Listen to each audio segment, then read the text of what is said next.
I wanted to say that in many ways, this feels like a spiritual sequel to The Shining in a way that Doctor Sleep actually didn't really feel to me. Well, Doctor when did Sleep, this come out? This came out after The Shining, I assume. after The Shining, yeah, Okay. but yeah, I mean, there's a reference to The Shining in there. I don't know if you Oh, caught true. it. But I don't know if it's before or after. He's so clever about how the way he places things.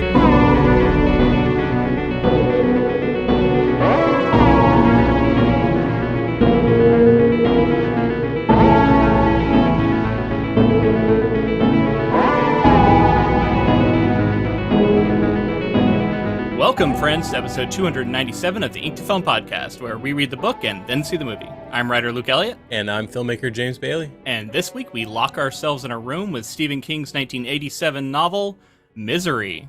Welcome, listeners, to Season 8 of Ink to Film. We are kicking off 2024 with a claustrophobic, fairly short for Stephen King by his standards novel about Annie Wilkes and just being trapped and forced to write a book. Interesting meta messaging going on from King in this story. To put it kind of mildly. possibly reacting to not only like the how grueling it can be to write a novel, but also like how he may see some fans and how maybe he like extrapolates out from some of the tensions that he was feeling about his books, I think. Yeah, and that's just scratching the surface. So much going on with this book. It's so layered. Yes, it's built around like a central metaphor, but that metaphor is multifaceted and I think actually encompasses quite a bit. And there's a lot here for creatives and writers and people who work in that kind of industry. But then there's also a lot here for anybody who's ever struggled with addiction or knows anybody who's struggled with addiction, because there's a big element of the metaphor going on with that. And then it's also just a pretty damn good like thriller. Very cool novel. What was your general reaction to reading this thing, and how do you feel like it ranks up there and stacks up against the other Stephen King books we've read? In a lot of ways, King likes to tell stories about fantasy or supernatural entities and horror. Yeah, And definitely supernatural. Yeah, it's pretty typically common. he will lean into the humans surprisingly being even more evil than these entities and things like that. In this scenario, reading this book, I kind of assumed that there would be something like that.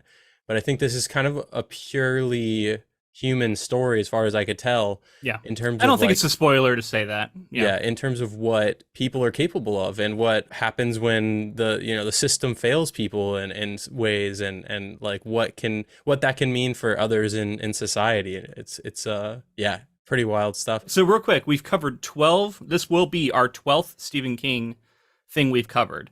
I got the list here. So It, The Shining, Pet Sematary, The Outsider, Doctor Sleep, Carrie, The Body, The Stand, The Shawshank Redemption, Rear Window, which we did on the Why the Book Wins channel, Children of the Corn, and now Misery. So this is our 12th thing. I think I've maybe read one or two books of his outside of this. I'd have to review the list.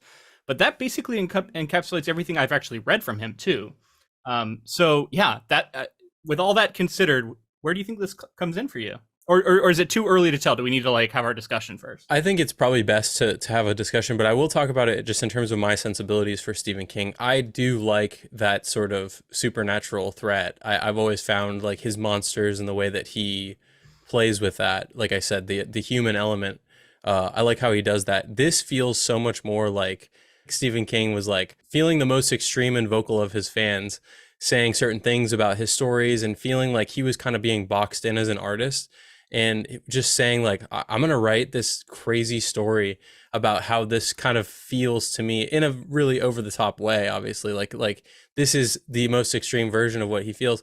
But then also, I want to say we talked about this with The Shining, where he went through some sort of accident or something like that. That maybe so that didn't happen until 2001. This was written in 1987. So kind of amazing that he actually would get hit by a car later, and it like had severe damage to his legs. Considering he wrote the descriptions I just that we get assumed here of the car accident. Yeah, I honestly just assumed that he had gone through something like that and he was pulling that Not into yet. his writing. Yeah. I guess with that said, he does a good job of kind of showing how someone who feels so confident in their everyday setting can then be forced to feel so helpless. And then the way that just the depravity and the way that like he's being put up against things that are making him regress to like childhood and like these base instincts and pleading and like He Yeah. has no shame in some of these scenarios. And I He's think that powerless. as far as survival is concerned, most people would, end up in that scenario. But he takes it to a really extreme degree. It's really gruesome. I want to Mm, say it's one of the more, and this is crazy to say because Stephen King is so known yeah. for how crazy he'll go with it. But this is some of the most like intense sequences that I can remember from King. There's certainly one I think that ranks up there. Maybe a couple actually. Now that I think about it, but one in particular stands out, which we don't want to spoil. So there will be a spoiler section that we'll get to here. But here before the spoiler section, I just want to weigh in on where I'm at with this thing. So I think this is my favorite Stephen King novel we've read so far. Wow. And that's saying a lot. And I was debating it. I was like, should I really? I don't know. I do like the supernatural stuff. We don't get any of that here. But ultimately, for me, this hit me at a time where it was the perfect King book to read. It is so much about the push and pull between wanting to write things that you think an audience is going to like, and things that you think have some sort of artistic merit, things that you think might please critics. It has to deal with addiction. It has to deal with the call to be creative. And it also, the reason I think it's a good spot for me to have read it is I think it is most interesting as an analysis of how Stephen King feels about his own work after you have like a representative body of work that you have read. And I think we are at the point now where we have seen the full spectrum of what he can do. In that list, like we have a lot of his like greatest hits, right? His 80s and 90s books that put him on the map. You have some things that aren't as well regarded. You have some of the new Stephen King in there, although admittedly I would like to read a few more, but like between The Outsider and Dr. Sleep, a couple of newer ones. And then we have things like The Shawshank Redemption and The Body that are his more literary works, where you can see the sort of full powers that he has as an author and how he can completely shift modes. We haven't read much of his fantasy yet, which we'll get into, because a lot of that like sort of frustration with fans bottled up when he released a novel called The Eyes of the Dragon in 1984, which was a fantasy novel, like straight up fantasy novel, and a lot of his fans did not like it. And so this was kind of coming on the heels of that. But still, all that being said, like I feel like I have like a good sense of what he's capable of as an author here. And that helps inform this novel as well. So we're talking about it, and I think it's kind of difficult to pin down like what exactly is going on with the metaphor here. And I want to emphasize first and foremost that we're going to talk about all these ways that it's metaphorical and that it has all this thematic resonance, but it works really well just as a story about a guy being held prisoner and forced to do something and forced to do something to survive. Right. But I think it's the stuff we're about to get into that takes it to another level and makes it so much more interesting to me. And that's just like the nature of Annie Wilkes and misery in this book. I see like there's 5 different instances of this. There's Misery, the book that we're reading, written by Stephen King, which might be perceived as Misery, the book as written by Paul Sheldon. Mm-hmm. Maybe. There's also a nested narrative where it's called Misery Returns that Paul Sheldon is forced to write. There is a Misery character in the book, Misery Chastain, who is the main character of Misery. And then there is Misery the pig. Yep. And then there is misery as just a concept in our real world. What he's going through, the misery that he's feeling. And so all 5 of those things are kind of at play here, and it's a little complicated to talk about it because you have to talk about which thing you're like, which one of those are you talking about? Because in parentheses, it gets murky when you start mentioning both of them at the same time when they kind of have different meanings. Yeah, it's funny to think about because we're gonna have to almost like put subtitles or something to say like this misery is what we're talking about because we're gonna be going so rapid fire. But yeah, I want to definitely talk about like something you said. So this is your favorite, you think, currently Stephen King novel that you've read. I like that idea because it is very much speaking to, like you said, the artist. This is a book about writing a book. And it's also a book about writing a book under duress, like and being a writer. And being a writer. It's also about being injured and being trapped in a bed. And like I went through that after my car accident. There's a lot of things that resonated with me in this book. Yeah. And the idea that you can be writing a book that you don't necessarily want to be, and how artistically you can find a way for that. You know what I mean? Like if you're an author who's obligated to write a sequel or something like that. Like that you've already been paid for it. I can feel him speaking on that, like sort of feeling trapped in that narrative when that's not necessarily the story you want to tell. But then interestingly, our character here finds ways to escape into that story in ways, and just like storytelling as because an it's not escape. that simple, right? Like Yeah. we as one of the really interesting things is he comes back time and again to the idea of writing these misery books. He keeps talking about how he doesn't want to write another misery book, and in fact, he has written like a different kind of book at the Mhm. start of this. It's a book Fast about cars. a car thief, fast Yeah. cars or something, right? And he has that in his possession when Annie Wilkes finds him. At the same time, like he clearly is connected to that character. He connects with readers through that character. He's hit something that is striking a nerve.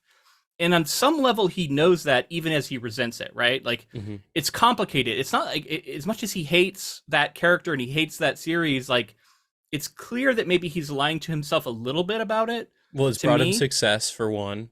yeah, I think he wants to prove that that's not the only thing he can write. right. But maybe he has made a mistake. You could also take away in actually ending this character and ending this series. I don't know, but that's the question that the whole book sort of poses, right? As we explore it, which we'll have to get into more in spoilers. I know I got a little bit light spoiler here, but really I'm not revealing any of the big stuff that comes down the line. Who do you think you recommend this book to? Like, Yeah, that's a good question. A couple of things. This also sounds kind of up its own ass a little bit as we talk about it as far as like being an artist and being a writer. But I want to also emphasize that you don't have to be any of that, because this book also works really well as a metaphor about addiction. And Stephen King even said he was writing about cocaine addiction and other addictions he was struggling with at the time. He had, I think, kicked the habit at this point, or he was in the process of it. And the pull of substance and the allure of substance at the same time as it makes you hate yourself and it lays you low. And in many ways, Annie represents that. And she literally, is feeding him pills in the book. So there's a direct connection there that keeps him addicted as well. And is sort of dependent on her for the pain relief. So ultimately, I think I would recommend it for anyone who that sounds interesting to, but with the caveat that I don't think this should be your first Stephen King book, because it works best when you have at least a sense of, like, I would say read The Shining, maybe read Carrie, maybe read Shawshank Redemption or The Body. Get a sense for like a little bit of like the kinds of things he can write, so you can see that he's not just this like one trick pony, so you can understand the push pull that's going on within him as he's writing this book. I don't think that if this is your first Stephen King novel, I don't know that it would necessarily be Luke's reaction. I'm trying to make sure that like people, this is your first Stephen King novel. I think Luke is reacting to a body of work plus this as like a crowning maybe moment and something that's really and very much personally objectively like speaking to and you. Personally speaking to me.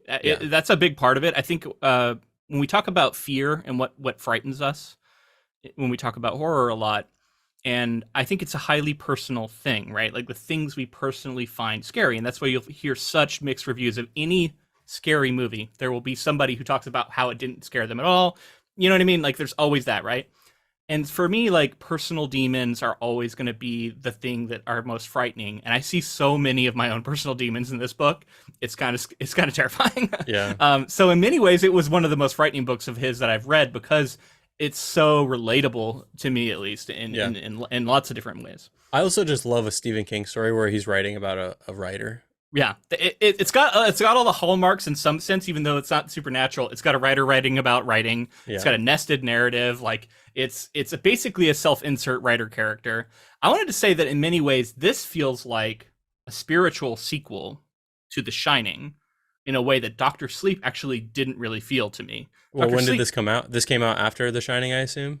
After The Shining, yeah. But yeah, I mean, there's a reference to The Shining in there. I don't know if you true. But I don't know if it's before or after. He's so clever about how the way he places things. Like... It was after. I think The Shining was like 78 or something. Like it was pretty early on, 82, something like that. Whereas this is 87, so it's at least a few years later. So it is out at this point as well. It was out. This was like after he had a bunch of hits in a row.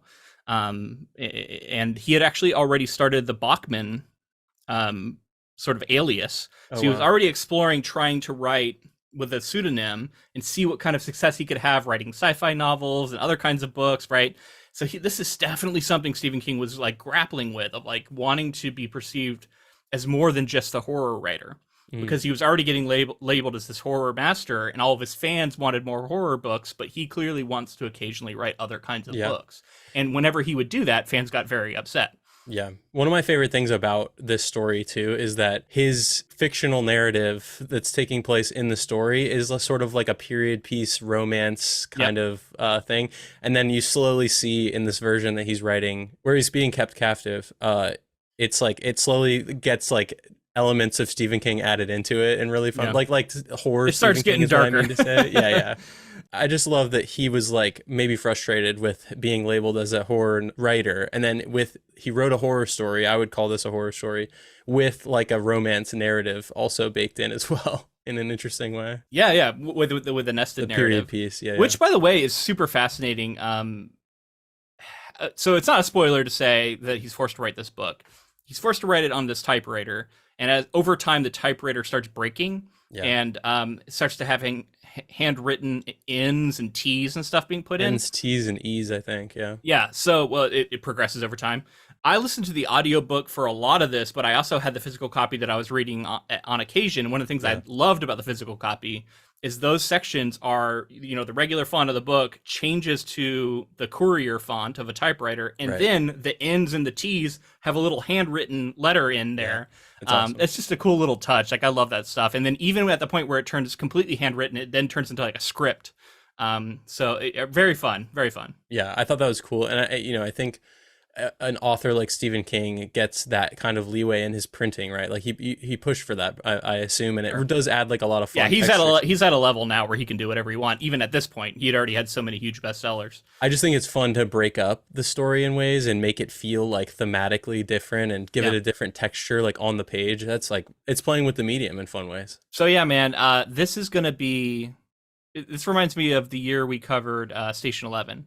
In the sense that I'm starting off the year with a book that is I think my favorite Stephen King book. I'm putting that caveat, I think, because I know recency bias is a thing, right? Like I just read it, so it's probably going to be affected by that a bit. But we'll see at the end of the year, because if it's my favorite book from one of my favorite authors, this might be my book of the year, and we just started out. Now, of course, we're going to read a bunch of great stuff this year, so I'm going to leave the door open. Episode of the year, Luke is ready to crown the champion.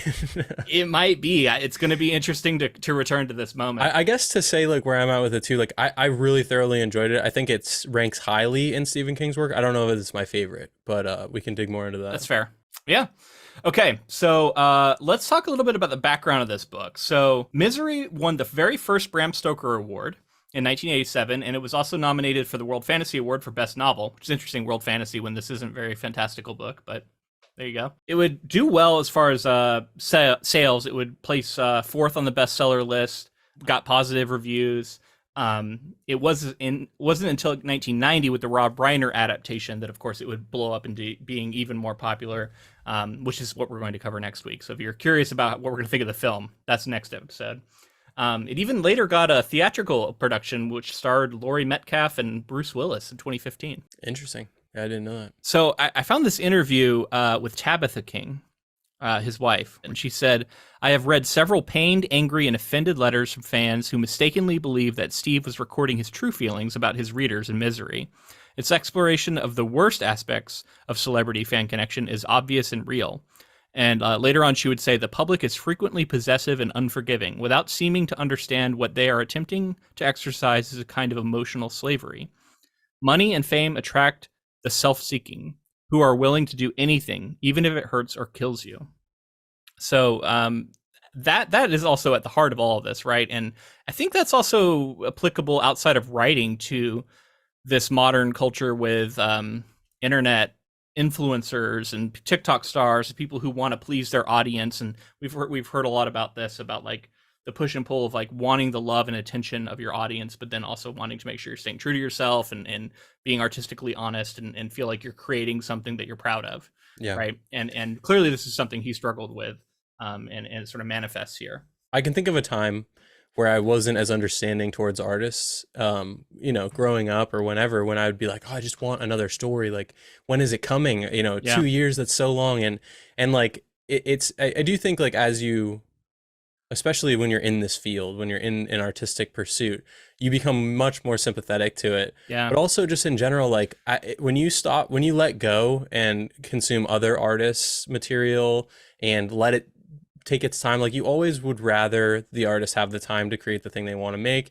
I mean, you say this, one of the biggest examples of this is like George R. R. Martin at this point. I know that it's like it's taken so long, but like the pressure on him at this point and the way that like his fans who love him are making him miserable in ways. Like Yeah. you can see sort of a misery skew to what he's going through in ways. So I think a lot of like best-selling big authors would probably really love Misery, and I think many of them do. But again, I don't want it to seem like it's only for that kind of crowd, because that is kind of rarefied error anyway, right? Like I'm not that, you know what I mean? But I still really loved it. So I guess I just mean to say, like, as fans of these kinds of people, it's a nice perspective when we can kind of say like, oh shoot, like human beings, remember everybody's human, we're all the same, they're just trying to do the thing that makes them happy and hopefully please their audience.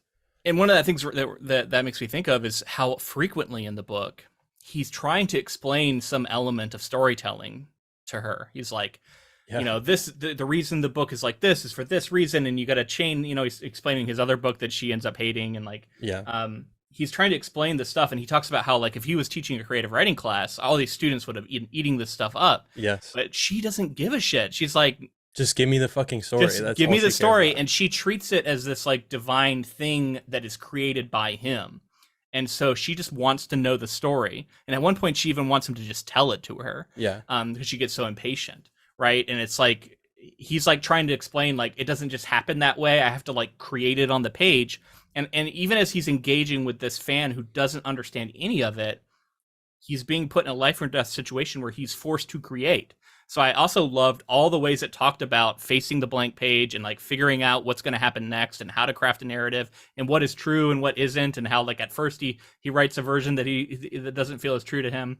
I love all that stuff. But let's talk about the addiction thing, because this is what King said. He said this also had to do with his addiction to drugs and alcohol. Take the psychotic nurse in Misery, which I wrote when I was having a tough time with dope. I knew what I was writing about. There was never any question. Annie was my drug problem. She was my number one fan. God, she never wanted to leave. So if you look at it that way too, as drugs, right? And the way they make you feel, the love and adoration they seem to give you, but then the way that they also hurt you and the way that they control you, I think primarily, and don't allow you to live your life. There's a lot in there too, and I think it is both things. Like I think sometimes people will want to pick and choose and say like, well, what is it? Is it that, or is it like the reader thing? Yeah, I think it's both, and I think that's what makes it so good, is that it is both. Absolutely, it's both. Yeah, and there's enough overlap there because you can see that there's an addiction element to the adoration of your fans. So there's obviously an addiction element there, but then there's also the addiction of substances. And I also think it's really interesting, you know, in writer circles that I'm in, and you know, reading about writers and knowing about writers, addiction is a real problem in the writing community. And I love that at times he like finds that he's actually more productive and able to like create more, it's like faster and more focused than he's ever been before, even as he's in the throes of what would be seen as like addiction. And that's one of the enticing things about it that makes it so alluring for people and makes it a problem, is that sometimes substances can seem to give you clarity and seem to give you inspiration, or seem to give you energy in order to get things done, and all of the above. So I love that it's a very complex take on it. It's not just like drugs bad. It's like, here's all the reasons why it's actually tempting to people, and why people fall into it. Well, and I think it's always funny to bring up with thinking about Stephen King in the throes of his addiction, is like thinking about him at when he is clearly using, and like times that he like Maximum Overdrive is like the ultimate version of that. I feel like, where it's Cujo, like maybe he feels maybe I hear the story about Cujo, he can't remember writing. Yeah, so he feels so productive, and he feels so like he's like, I'm on top of the world. Everything I'm writing is great right now. And the drugs are giving him that euphoria, and they're giving him that confidence. And then push comes to shove, and it's not necessarily his best work. And so you know, there's that element to it as well. And to on the other side of addiction, this character has been captured and is being forced to write this book.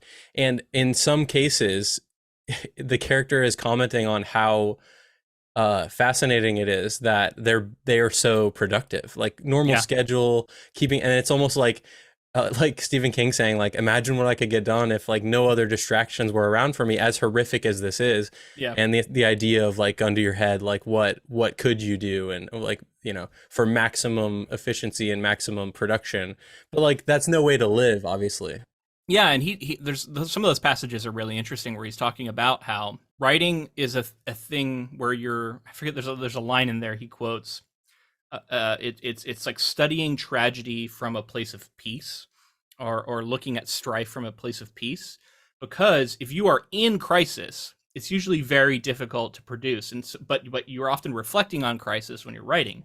Hmm. But then he also then gives the counter to that, because he's able to obviously produce, but that's because at the same time you can look at writing as an escape and a way to get out of your life and into another world. And he talks about the hole in a book, which I'm going to read the quote about, which was really interesting. The hole in the page that he like falls into, and I loved all of that. But let's talk a little bit about where he got the idea, because I think that's always interesting to us. So King attributed a dream he had while on a transatlantic flight to London with the situation and characters that became fleshed out in Misery. He noted that he wrote the idea on an American Airlines cocktail napkin when he woke up so that he could make sure to remember it, writing, quote, "She speaks earnestly, but never quite makes eye contact. A big woman and solid all through. She is an absent of hiatus. I wasn't trying to be funny in a mean way when I named my pig Misery. No, sir. Please don't think that. No, I named her that in the spirit of fan love, which is the purest love there is. You should be flattered." So that's what he wrote down. Kind of just occurred to him in a dream. He also says that after that, they stayed at the Browns Hotel in London, and he wrote 16 pages in a steno notebook. King initially thought that the book would only be around 30,000 words, but it ended up being almost 4 times that. Not surprising with King that it was longer, but still on the shorter side, as we pointed out. So I think it's time to get into spoilers so we can kind of uncork all this stuff we've been wanting to talk about. So novelist Paul Sheldon has plans to make the difficult transition from writing historical romances featuring the heroine Misery Chastain to publishing literary fiction. Annie Wilkes, Sheldon's #1 fan, rescues the author from the scene of a car accident. The former nurse takes care of him in her remote house, but becomes irate when she discovers that the author has killed Misery off in his latest book. Annie keeps Sheldon prisoner while forcing him to write a book that brings Misery back to life. In the broadest sense, that is the plot of Misery. Yeah. So, but let's like move through it somewhat chronologically. What do you think of these opening? There's like an opening quarter of the book where he's captured. He wakes up, he discovers his situation, he discovers his injuries, meets Annie for the first time, and it isn't until about a quarter of the way through where he actually starts writing this book for her. What did you think of this lead up? At first, he also thinks that she is helping him, very early on, and then he realizes, like, wait, why am I not in a hospital right now? He has this like question he keeps asking, but he's like, wait a minute, if all of this is true, why am I not in a hospital? Why am I in your house? Exactly. Yeah. Yeah, and also just to note, like, I know the entire country has been going through this like pretty massive blizzard, and that's very much like what this story evokes too. Is like they're kind of like trapped almost at times, or she sells it as they're trapped. There's in a the snowstorm. blizzard. There's a snowstorm when he has his accident, but he actually attributes it much more to getting drunk. Yeah, which again ties into that whole addiction problem. Like that's what got him in this mess. Right. But I think the first champagne. He was celebrating completing the book. Decided to drive anyway, even though he shouldn't. Yeah, I think the first thing that Annie tells him as far as like why they didn't go to a hospital is because they're like snowed in, like snowstorm kind of thing. Yeah, and he can't even get out of bed at this point, so he kind of buys that. One of the main things I wanted to know early on too is like as he's starting to write this story, there's these really fascinating sections, and I thought honestly the whole book would progress and continue this way, where a word ends a section in the real world and then begins a section in his fictitious Misery Returns narrative. And in the way that it ebbs and flows back and forth out of it, I was like, oh, this is so fun to see like what the word is that's going to transition us into it. And you can even like, I mean, King is working on this like next level too. That's so fascinating because he's threading in things into the Misery Chastain novel, Misery Returns, that are clearly like the situation that Paul Sheldon is enduring coming out in the writing, right? Like you're seeing all these things that he's been thinking about and dealing with coming out in the novel he's writing. And so he's like, he's doing this like Inception act of like going multiple levels down, where it's like King up here, but then you get into Paul Sheldon, then you get into Paul Sheldon's book, and then it's I Yeah. love that stuff. Yeah, and one of the things I waited to talk about till we were in spoilers too is like I mentioned this isn't supernatural, but the our main antagonist Annie here has like a different side to her that appears at times that she almost doesn't seem to be in control of, and Yep. it's chalked up to her One of the things that mental. makes her really scary. Yeah, it's chalked up to her mental illness and the things that she has going on. And he's starting to piece together because she's mentioned like she was on the stand at times, and he's realizing like, oh, she's something went on, some Yeah. like she's kind of on the not on the run, but clearly like she had been in trouble with the law in some way. There's a mystery element to this story. What is Annie's deal? What's her history? Because he's getting little bits and pieces of it. He's trying to piece it together.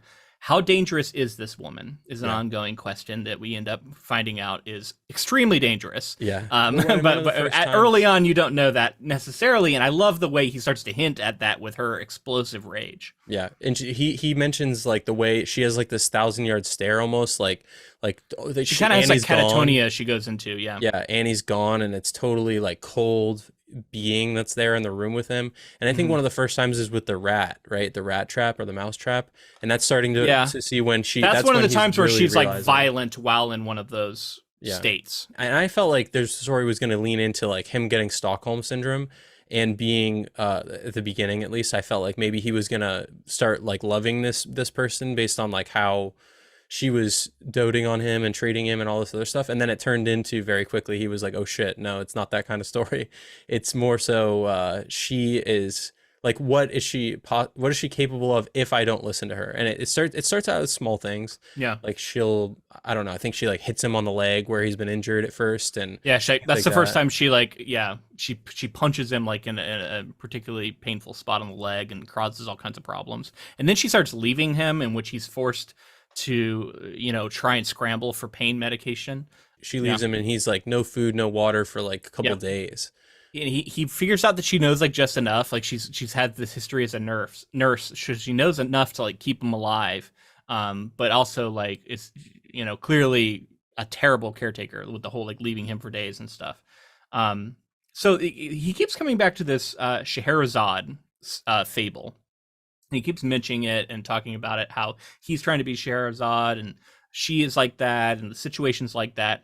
So I think this is described in the book somewhat, but I wanted to like pin it down because I didn't have a good sense of what it was. Yeah. So this story of Scheherazade, it's a Middle Eastern story. It's about this Persian king who his first wife is unfaithful to him, and so I think he has her killed, and he decides he's going to bring in a new virgin every day, that is going to be his wife for the day, and then at the end of the day or the next morning he's going to have her beheaded so that she doesn't have a chance to betray him. So he's doing this. He's in the process of doing this, and the Scheherazade character comes in, and she hatches this plan with her younger sister. And at the end of the day, she has her younger sister ask Scheherazade to tell her a story. And so she's like, okay, I'll tell you a story. And she starts telling her younger sister a story, but she gets only halfway through. And while she's telling it, it's like a really good story. And the Sultan gets really interested in it. The monarch, the king, whatever he was. He gets really interested in it and wants to know the ending, but she won't finish it until the following day. So he decides to let her live. Following day, she finishes that story, but then begins another one. And so she starts stringing it along, right? And it ends up being a thing where like she ends up having multiple children with him, and he ends up falling in love with her, and I guess happily ever after. Yay! It's an old story. Very weird. But I think the key element that is obviously present here is that she's telling a story to save her own life. Mm-hmm. And her ability to write a good story, to tell a good story, and keep the audience engaged is what allows her to continue to live. And that's literally the situation that Paul Sheldon finds himself in. Well, one of the most interesting things early on is that he's going to just kind of like quickly come up with some kind of story to bring back misery in his story, and she's like, no, something, and she's like, no, that's bullshit. She's like, you can't do it in like a half-assed way. So then he just like writes it off like it didn't happen, and she's like, no, she died in the last book. Like you can't just act like that didn't happen.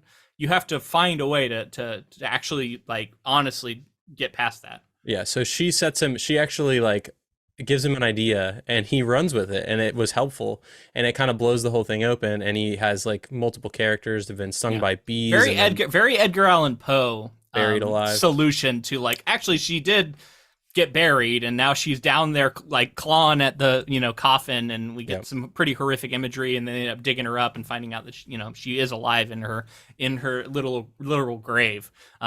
So I thought that was just fun. Like you said, it's a very horror novelist solution. Yeah. And Annie keeps noticing how she's like, this isn't like the other Misery stories. Like, this is getting like really dark and crazy. Yeah. And he's like, the gruesome. author's going through some shit right now. Yeah. Yeah. There was a quote I mentioned earlier that I wanted to read. It's about the whole like falling into the hole thing, which is something that I've written 2 books now. I'm currently querying the second one for an literary agent, and this resonated a lot with me. So he says, quote, "As always, the blessed relief of starting, a feeling that it was like falling into a hole filled with bright light. As always, the glum knowledge that he would not write as well as he wanted to write. As always, the terror of not being able to finish, of accelerating into a brick wall. As always, the marvelous, joyful, nervy feeling of journey begun." I love that, and it's so true because there's so much you have to just accept when you go to write a book about the thing I write is not going to be as good as I want it to be. It just won't be. Like in your head, when you have this idea of the book you want to write, it is perfect in every way. And when you actually have to put words to paper, it will never be that. And so you have to let go of that perfection, right? And that can be really difficult. And then, I love that idea of like accelerating into a brick wall, because often, even if you have like somewhat of an idea of how it's going to end, you don't know if it's going to work. So as you're writing this book and you're doing all this work, it can start to feel like you're just barreling towards this ending, and you're like, maybe it's a dead end and I'm about to crash. Yeah. And so there's an element to just trust there and just hope that you're not going to write that way. And it's a really bizarre process that I don't think, if you haven't written a book, it is kind of unlike anything else. Although I say that it's probably also similar in lots of ways to other things, but it is also highly singular, I think. And this gives some really good insight into that. Yeah. It seems to be one of the most isolating artistic pursuits you can have, right? Like, especially if you're writing a full-length novel, like that's such an amount of effort thrown into one project that then you start showing people when it's completed. I feel like not many other things can you I guess you can show sections and parts, but you mentioned the whole, and I thought that a few ways that King used this to good effect was, one, there was a time when after Annie had done something horrific, he sat down to try to write to escape, but then he mentioned like the hole was covered over, the hole was like filled in, so then it couldn't do it at that point. Yeah. And another great element too was, this is to jump way ahead, but at the end when he finishes the book, how he talks about completing a book, how he says like it feels the same as it always does, like it's like it's like yes, you're accomplished, but it's also like this is ended. And then it's doubly so for Paul, because him finishing the book means that there's a conflict or a conclusion that's imminent for him as well. Yeah, he knows that this is the end of whatever's going on here now. Like, they're gonna die, or he's gonna have to kill her, or something's gonna have to happen as soon as he finishes this thing. But let's talk about like why he gets so desperate to that point, because of the things that she does to him. Yeah, she does lots of stuff to him, but I think when it gets truly horrific is he gets out at one point a couple points with his wheelchair, and he's able to get into the house. He's still locked in, so he can't escape while she's out of the house. And he starts finding out some of these answers we've talked about, how there's this mystery. And he starts finding out that from everything he can understand from reading this Memory Lane book, that scrapbook, she's a straight up serial killer and has been killing people since she was a child.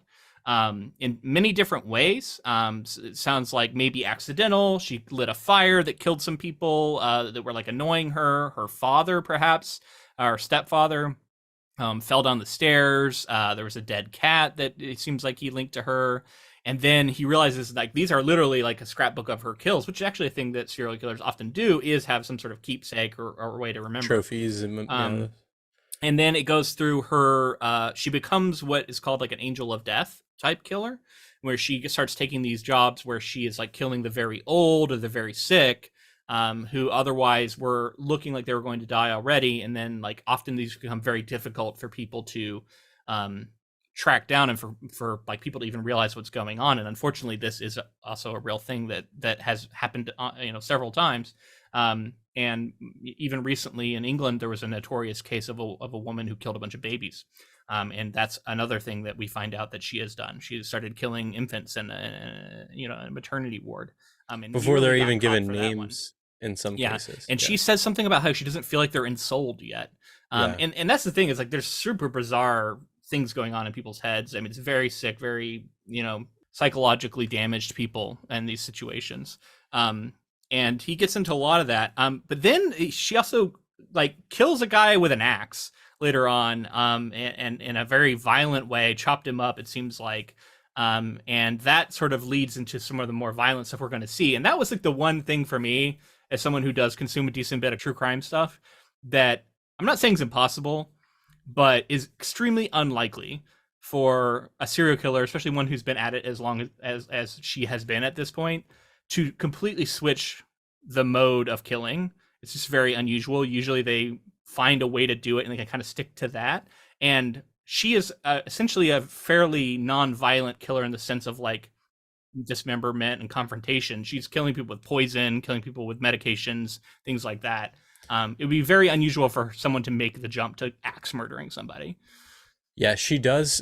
He notices in her that she is like her episodes, if you want to call it that. I don't know the correct terminology for that, but they're becoming closer but together, and possibly like this other catatonia moments that she's having are becoming more frequent. And when she is in that, she's kind of like capable of anything. And yeah, I guess he eventually gets strong enough to the point where he can wheel around the house. When she's gone, he rifles through a bunch of stuff. Yeah. He finds pills. He gets a knife at one point, hides it under his bed. He's like planning on trying to figure out a way to best her. Well, because he's realizing at this point that like, especially after he finds out that she has the history of killing all these people, that like she's not going to ever let him live, like, leave here alive. And we also get a story eventually about like a previous lover that she had that also was one of her victims. Yeah, it seems. Oh no, wait, no. Did she divorce him and he was still alive? Maybe he was still alive. Something like that. Yeah, he wanted to get divorced because I think Paul realizes that he probably figured out like some of the stuff she's going through. That she was doing something. Yeah. So this leads to eventually she sets this really kind of clever thing where she sets like threads on the hair, scrapbook, her own hair on the door, I think, and on the scrapbook. Yeah, they're like taped to things and stuff, so that she can see if they'd snap. If they've snapped, and so she realizes that, and she realizes well before Paul has any like idea that she's been doing all this and knows. And that keeps coming back to how like I kept seeing him underestimate her. Yeah. And as he was. One of his superpowers is his ability to imagine things, and that's sort of demonstrated throughout. And it's also that generalist knowledge that authors often develop. Like he kind of knows a little bit about a lot of stuff, and that helps him. That helps him a bit here too. Like he's done past research about how to pick locks, and so he's able to do stuff like that. And like he just has a lot of knowledge in different categories. But yeah, the one thing he does continue to do early, at least, is underestimate her, and it isn't until she continues to demonstrate how crafty she is and how kind of one step ahead of him she is that he starts, I think, to realize that he's been underestimating her. And you mentioned the imagination and the creativity that he actually, like, in his mind's eye will kind of foresee how he thinks scenes are playing out, like what Annie would be saying to him in certain scenarios if he was doing something. So he develops like spirit versions of some of the characters like that are speaking to him. So he starts to develop like voices in his own head at times. Yeah. And so like, even scenes with like police or her out in town and all this. Oh, I love the part where he's imagining sportcasters like announcing his desperate attempt to get pills. And like awesome. Stephen King just like, he's so clever in finding little ways to make scenes interesting and unique. And like that was one of them that I was like, damn, that was clever. Yeah. That was a smart way to do that.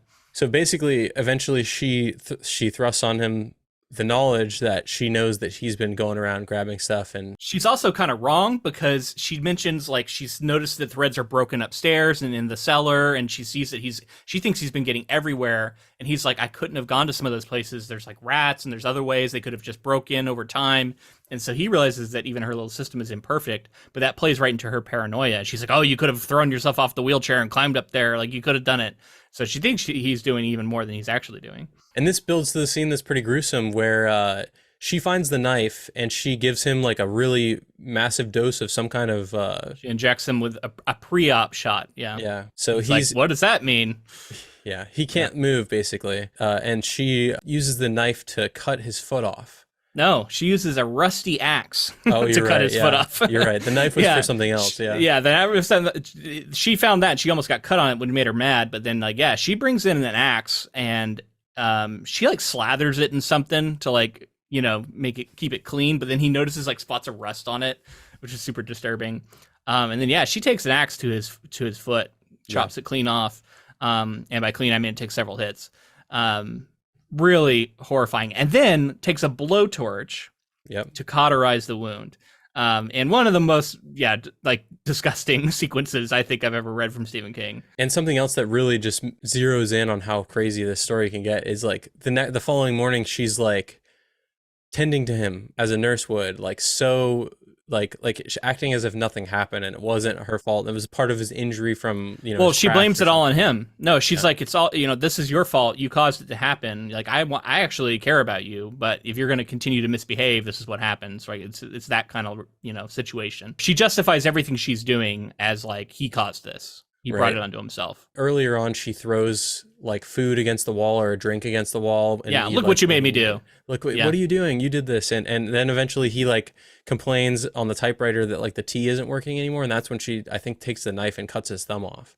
Yeah, so right after this, we find out that she's chopped a thumb off. Maybe both thumbs. I wasn't clear on if he had both thumbs missing or if it was just one. And then she like brings him a cake with it is the center candle. And what I thought was like a Stephen King couldn't quite resist the opportunity to go truly horrific with his imagery here. That's very over the top, that part. But, you know, that's Stephen King for you. If he's not going supernatural, he's at least going to give us some of that stuff. And then we can talk about when the one cop does show up. And similarly, he tries to get the cop's attention, and then she's forced to kill the cop. She like stabs him with a cross a bunch of times. Yep. It's like a trooper, and then runs him over with a lawnmower. Yep, over his head. Over his head. His head over. Yeah. So that's another very just horrific Stephen King moment of unbelievable violence. So you can imagine at this point, our main character Paul is so traumatized, and like he clearly is dealing with it.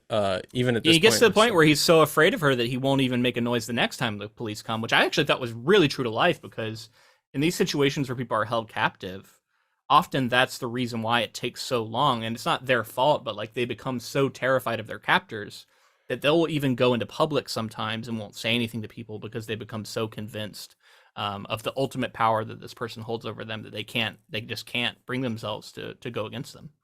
Well, like I say, even by the end, when things turn around for Paul and people come to save the day, which is again jumping ahead some, he still can't believe it. Like he's still he's talking to them and he's like, don't underestimate her. Don't let anyone. At that point, he's convinced of her almost being supernatural. Yeah.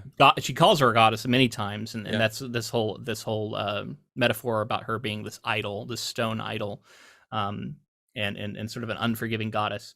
One thing I wanted to talk about was there's a section I noticed where he calls Annie Wilkes something interesting. So let me read this. Annie Wilkes was the perfect audience, a woman who loved stories without having the slightest interest in the mechanics of making them. She was the embodiment of that Victorian archetype, constant reader. And so a reason I found this fascinating is the Stephen King fandom refers to themselves as constant readers, his constant readers. Oh. And I was reading some forums about this. This isn't the first time that he used the phrase constant reader to describe his fans. I think it had been talked about at some point before that, as far as I could tell. I don't know when they started referring to themselves as that, and I don't know if there's any connection to this moment in misery or not. But it would be pretty ironic if it wasn't, right? Like the fact that Annie is the constant reader, this like, pretty manipulative. The idealized reader is, and it's, I don't know, maybe it is, or was originally intended to be sort of darkly humorous to call themselves that. Maybe that's probably what it is, honestly. But the idea of kind of likening yourself to Annie is not necessarily what I would do as a Stephen King Yeah. fan, but hey, I think we're all in it for the dark humor, as Stephen King fans. It's all, Yeah, I could see the appeal of naming yourself that too. Definitely. We get it. But I just don't. I don't think many people at this point know or care about that connection. I think that's just what they call themselves now. Yeah, constant readers. And I also think it's interesting because Stephen King is saying that like she doesn't think about the process or dig deeper. And like exactly, if you're it's not complimentary. If you're saying that about yourself, is you're really saying that you consume art on a very like surface level. Yeah, and you just want more of it, and you don't care about how it's made, and you don't care about the person behind it. Yeah, that's the implication there. I did love the Shining reference we got. She talks about how there's a caretaker who burned it down years ago, went crazy up there. Yeah, the Overlook. Yeah, and again, that's where I was like, yeah, this is totally kind of a spiritual sequel, right? So much of that book is about struggling to write and the pressure to write while dealing with addiction and dealing with demons. Isolation. Right? Isolation. Oh, that also reminds me. I read this quote that I thought applied here. I do two different kinds of books. I think the books like The Stand, Desperation, and the Dark Tower series as books that go out. Then there are books like Pet Sematary, Misery, The Shining, and Dolores Claiborne that go in. Fans usually either like the outies or they like the innies, but they don't like both. I don't know how true that is. I think a lot of fans do like both, but like it was interesting that he said that. But I hadn't thought about that, about how he does have books that are very isolation heavy and very focused on the psyche and inner struggles, and then he does have books that are more venturesome and like The Stand, where you go all kinds of locations. Yeah. Speaking of his other work, you mentioned earlier how his fans didn't react well to him venturing into fantasy. And I think it's so interesting in today's day and age with all of what he's worked on. Like even recently he released a book called, I think, Fairy Tale that did pretty well from what I understand. And then The Dark Tower, I see people talk about The Dark Tower all the time in lists of like greatest fantasy series to read. Yeah, I agree.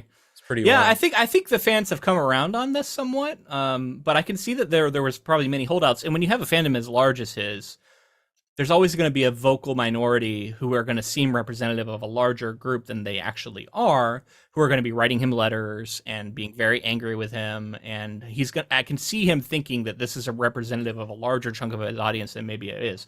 Also, I think attitudes about this kind of stuff have changed a little bit over time, or I want to think that, where people are a little bit more open to their storytellers trying different kinds of things. That being said, you mentioned George R.R. Martin earlier. I can tell you right now, anything he publishes from until he finishes Song of Ice and Fire, the number one reaction from his fans is going to be anger, because they only want those books and nothing else from him right now, even though he's continuing to publish other things. They don't want not to mention his involvement in like Elden Ring, which I know is really highly regarded. Involvement in anything. His involvement with House of the Dragon and any of that stuff. They don't want any of it. They want the books, and that's it. So that is a clear example of like that is still a thing that goes on, at least in that superstardom level. Yeah. Interesting too, people. Because speaking of like someone being stuck in a genre, like I know he was well known for sci-fi as well. George R.R. Martin. So for he was. Yeah, I mean, I don't think that's a big part of his brand anymore. But before Song of Ice and Fire, yeah. So another quote I wanted to read here, a nature of writing thing that I really liked. He says, "Writers remember everything, especially the hurts. Strip a writer to the buff, point to the scars, and he'll tell you a story of each small one. From the big ones, you get novels. A little talent is a nice thing to have if you want to be a writer. The only real requirement is the ability to remember the story of every scar. Art consists of the persistence of memory." I really liked that. And I think there's always this big debate about the suffering of artists and how important is a suffering artist, how important is having suffered to creating art. These are all ongoing debates, and this doesn't decide anything for me, but there is an element of truth to being able to look back and remember points of strife, conflict, suffering, pain, and finding ways to put that into your art, because that's often where you'll find like truth that people will connect with. So that kind of stuff is really fascinating to me, and it reminds me a little bit of reading On Writing, which is another book of his I've read, famous craft book that I actually think is quite good. And he gets into this kind of stuff a little bit in that book too. So as we approach the ending here, Paul Sheldon has realized when he finishes writing this manuscript, he's either going to die or she's going to die, or they're both going to die. But he's still able to sort of fall through that hole in the paper and write this story.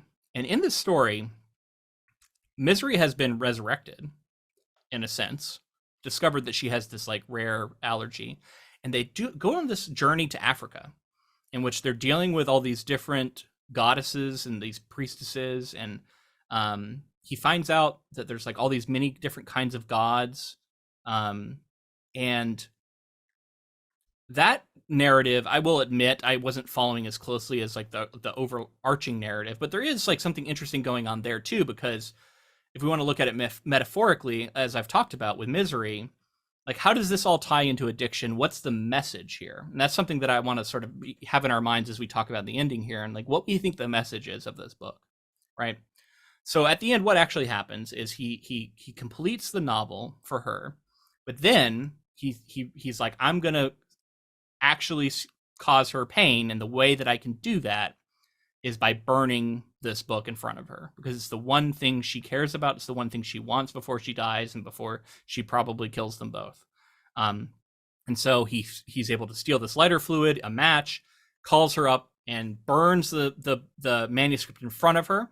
She jumps on it. He hits her over the back with the typewriter, something he's been thinking about doing, and then falls on top of her when she's like on the ground. He has the burning manuscript and he starts shoving it in her mouth. Yeah. Literally shoving at one point. Shoving it down her throat. Down her throat. You know, so imagine Stephen King writing about shoving it down an audience member's throat.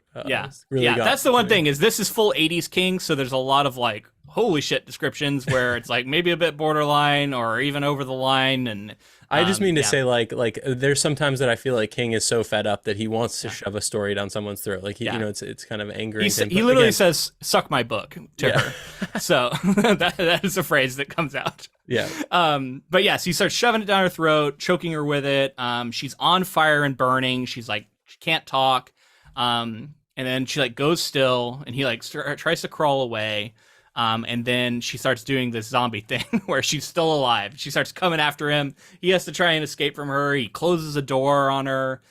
She hits her head on a table or mantelpiece, I think, at one point. But that doesn't seem to kill her, right? And then she's like trying to come after him. At one point, he sees her fingers underneath the doorway in a very like horror moment. He's like hits the fingers and gets them to go away. And then finally the cops come, who had been here earlier and were sniffing around. And he tells them, that's when he's like, you know, be careful when you go in there. He's like convinced she's still going to be in there and she's going to kill him. But then they go in and they're like, she's not in here. And that's what makes him scream. And that was like the end of the whole section at the house, is he just like screams in horror at the fact that she's not in there. And we come to find out the reason she's not in there, she actually went out to her barn and was getting a chainsaw. And then that's where they found her dead. I think, because we get a couple different versions of the ending here. We get a version where she actually is still alive and like in his like unit waiting for him, and she chops his head off and murders him, and she's been like waiting for him. Or we get a version where she's like still out there, but then we finally get the reveal of like, no, she actually did die, and it seems the mantelpiece hit was what killed her. But I guess it didn't kill her yet, and it waited a little bit, and that's why she was able to get out there. Pretty like crazy that she was able to do all of that. Very Michael Myers, right? Like you know, can't take him down, can't take her down. But it also creates her as this like almost supernatural entity, right? And almost like she can't be killed, and like she is kind of still out there haunting him, exactly, and a threat to him. And I like that because it ties into the metaphor of addiction and the relationship with the fans, right? And how she's still lurking. She's still there. She's still calling to him. Now, all that being said, one of the really interesting details here at the end is he didn't actually burn the book. He hid it, and he burned a fake. And I thought, okay, this blows open some of the like thematic elements a little bit for me too. Not in a bad way, but an interesting way, because that's kind of a, like, if he was being truthful and doing the thing as intended, and as like, if he was truly burning the things she cared about, and that was the act of defiance, the destruction of it, that would be one thing. But instead he fakes that he does it, and then he turns around and sells that book and makes millions off of it. Yeah, because it's his most popular book he's ever written. With the only book that might exceed it, said to be if he were to actually tell the tale of what happened with Misery, or what happened with Annie Wilkes, which you could maybe read the book we're reading as that, Yeah. right? Like He maybe also he did mentions actually that do that. he also mentions that if he did write that book, that he would probably embellish it and Yep. fictionalize it in some ways too, and which is and fun. and I love that, because if that's this book, then you can see there's elements of that where like he takes certain things and like kind of like, like he has that scene where she's waiting in his condo and chops his head off, and like there's all these elements where it's like that didn't happen, and he's kind of playing fast and loose with it. And I don't know, I love all of that, and then it also gets back to the nature of suffering, right? How he's harnessing the suffering to go on to create more art and make millions off of it, even though he went through this horrific series of events. I also thought of it as like a reclaiming of your own work kind of thing. Like he put all the blood, sweat, and tears into that, even under duress, even though she wanted him to do it. He still told the story he wanted to, which was different than what she was expecting. She kept talking about how it was dark. And then at the end of it, he's like, you're not going to take my effort from me. You're not going to take all the suffering and everything I went through. And I thought about this a lot too near the end, where it's like, you could read this as just like the journey of a writer creating a novel, and how it can feel like you're sacrificing so much, and how it can feel like you go through this grueling process and you feel like you're losing a part of you in ways, and like all of this suffering builds up and you're so in your own head about it. And how it almost, you can see like on the other side of it being like, that's the battle some of the authors have to go through to pull that out of themselves, and in a really dramatic way, obviously, but in a way that I found to be kind of interesting to think about. So when I kept talking about that thematic resonance, and here at the end, the fact that he didn't burn the book and that he goes on to sell it, like you said, could be seen as kind of a reclaiming of it. But let's look at like the metaphor, right? The metaphor is that if Annie is addiction, and the substance itself, the love and adoration of fans, and the process of writing this book is a torturous one. He's doing it against his will. And then his act of defiance is to destroy it. He then, it's revealed, didn't destroy it and goes on to sell it after he's had this act of defiance, which undercuts the act a little bit, right, in this metaphor. And as a metaphor for substance addiction, he's then profiting off of the thing he made while addicted. And like we talked about, it in some ways improved his output and improved his ability to focus. And he wouldn't have written this book in the way that he did if he wasn't forced to do it by Annie Wilkes. So he's then profiting off of the ill-gotten gains, right? Like the stuff that he didn't want to do, he's done, and he's profiting off of it. And he's sort of sacrificing that artistic part of himself. So as much as this is a redemptive story or positive story about someone overcoming, right? You can view this as a process of overcoming addiction. That gets muddied for me with the way things play out, because in some ways he still feels like he's a slave to that part of himself, and a slave to that drive, and like the desire to have more Misery books. And the only thing that I think brings it back a little bit is that at the end, the very last thing we see is he's coming up with an idea for like a literary sounding novel about a boy finding a skunk and like taking it in a shopping cart, yeah. And he's able to write that at the end, and he finds that he is able to get into that. So that's maybe him going back to that side of himself. But it shows to me that this is an ongoing thing. It's not done. It's not settled. And I like that, because, of course, in Stephen King's life, this isn't settled. This is something that's going to continue he's going to continue to struggle with. And maybe he does earn a victory at some point, but like he doesn't say he's never going to write another Misery book. I noted at the end there.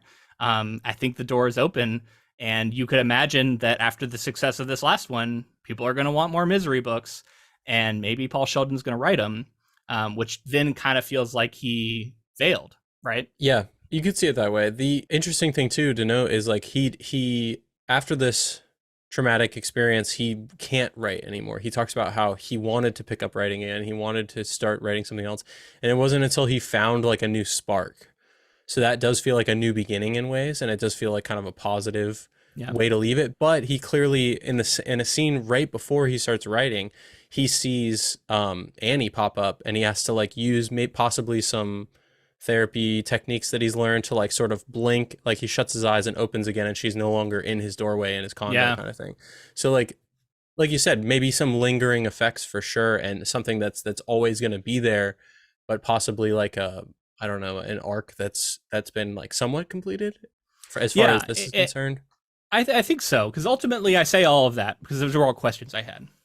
Where I come down on it is that in the act of defiance and in the act of besting Annie and killing her, he took the story of misery from her, from the fans, Hmm. from the addiction, from the substance, and made it his. And yes, maybe it's going to be forever tied to that and to that struggle he went through that addiction he went to, but he like took it for himself and said, this is mine to do with as I please. And Yeah. I think that's why ultimately it's still a positive ending for me. It's like still recognizing, yes, that's an element to this is always going to exist, but I did it for myself. And at Yeah. the end, he completed that book because he actually wanted to know how it ended. He talked about that. He was like, he didn't know if it was going to work. He was like, I'm going to try this shit, but it might not work and I might die. I still want to finish this book Yeah. because he was attached to it. And that to me gets to the whole thing about popular fiction versus literary fiction, high art, critical praise, fan appreciation. These are all things that artists deal with, right? And like, what are they going for? What are they striving for? And how I think sometimes there is a false idea that they cannot be one and the same, and they can never be one and the same. And part of that to me too is about him finding the artistic merit in Misery, Chastain, the character, and the series itself that he's writing, and saying, yes, it's a historical romance that is not my most brilliant pieces of work, but this book, this version I made, I actually really like it. Like I got really into it. It was representative of the struggle I was going through as I was writing it. And you know what? I think he actually likes Misery's Return, and it's the best Misery book he's ever written, he says. Yeah. Right? So he's come around to it and he's found an affection for that art that is otherwise seen as like shallow or not a good book. At the beginning he says, I write good books and I write best-selling books. There are two different kinds of books, and those are the two different kinds, right? As if they are mutually exclusive. Yeah, and I do know, like, I agree with you. Obviously, the idea of him like reclaiming Misery and sort of seeing it for what it is and taking it back for himself. But I also note he doesn't say at the end he's possibly going to work on another Misery story. He seems like he's going to write something that is for himself. That's key. He's saying, I'm writing. He's not only, if he was going to only write Misery books, it would also be kind of a failure. He's leaving that door open. He's going to write other things. And he's writing something that sounds ridiculous on the surface. He's writing about like a boy. It sounds like a literary premise to me. Skunk. I don't know. A boy finds a skunk and he's pushing it through a city in a cart. And I'm like, that sounds wild, but you know what? At the end of the day, it's what the artist wants to write. And I think that's kind of where he's coming back around to. And he's saying to whether in a meta. And I think the key thing is it's not going to appeal to the fans of the Misery books, right? Like he knows that. Yeah. And at the end of the day, he's kind of saying in a meta commentary is like I'm going to write what I want to write. Come along for the ride or don't. Yeah. And there's an element of that to every author. And I think there should be, to create something emotionally honest that people are going to connect with. But then there's also always going to be that element of chasing and wanting to have readers, like he needs a reader, and like we all need readers and we all need audience. So it's a push and pull always, right? Like it's never going to go all one way or another, and you need to find a happy medium. And then the whole, I feel like we've underserved the whole addiction metaphor a little bit in this discussion. We focus more on the artistic side, but there's a whole discussion there about the nature of addiction and the allure of it, and getting it out of your life, but then also maintaining a healthy respect for it so that you don't fall back into destructive patterns. Things like that, I think is all valid here to look at too.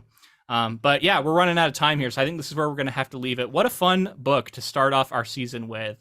Again, I think this is going to be in contention at the end of the year, if not number one for me. I really like this thing. Yeah, I mean, first project we ever did for the podcast, like almost 7 years ago, was a Stephen King project. So it always feels like kind of familiar territory getting to go to King. And so starting a season off with King, really been enjoying it. And I'm excited to get to the Rob Reiner adaptation and see how that holds up.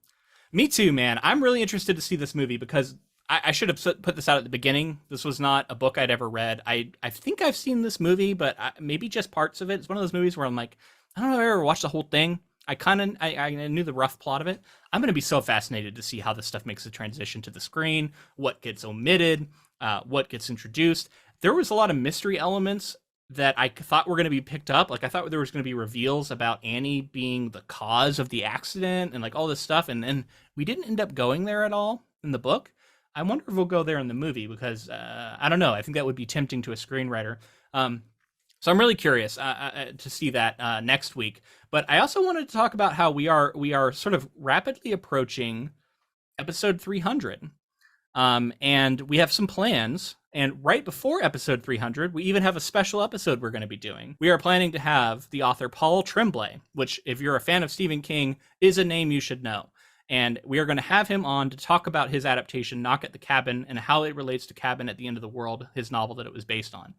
So that's going to be a kind of a unique episode for us. We've never had the creator on to talk about their work specifically. So I'm excited for that. So make sure to pay attention to that. And then right afterwards, we're going to get into a special like Hall of Fame induction thing we're going to do for our 300th, which we'll talk about more as we get closer to it, I think. I'm excited for all of those things. I mean, it's big things so far in 2024, and I'm excited for everybody to come along for the ride.